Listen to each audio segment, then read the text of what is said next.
daawada ku soo dhawow barnaamijkeena nolol caafimaad maanta waxaan ka hadlin doonaa hadduu Ilaahay yiraahdo badqabka bukaanka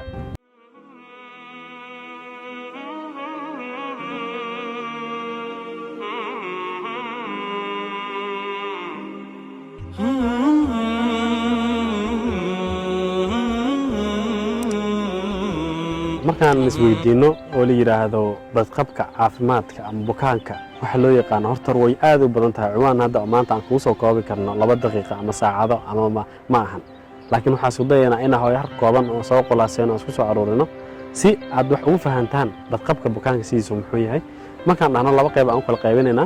marna waxa loo yaqaanaa qaabka caadiga bukaan socodka caafimaad qofka dhakhtarka uu yimaado tago midna waxa waaye markuu qaliin process maraayo in qaliinkaasi waxaas inaba ku qabo waxaan ka sheekan doonaa waxa tahay hadduu Ilaahay yiraahdo qaybta bukaan socodka oo ah prescriptionada bukaanka loo qoro daawooyinka loo qoro iyo qaabkii oo badqabka ku qabi lahaa hadii uu dhakhtarka qoro warqad daaweed la akhrin kara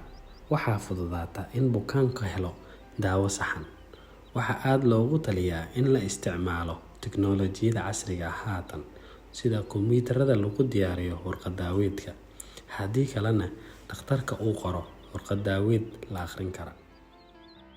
markasta wuxuu jecel yahay bukaankiisa inuu caafimaad helo inuu daawada saxda helo marka ma aaminsanin dhakhtar sax ah oo professional ah inuu qadinto qoro oo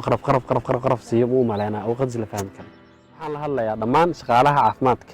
fadlan aan ka wada shaqeyno badqabka bukaanka waa maasantiin فهذه مهنتي وأنا عليها اليوم مؤتمن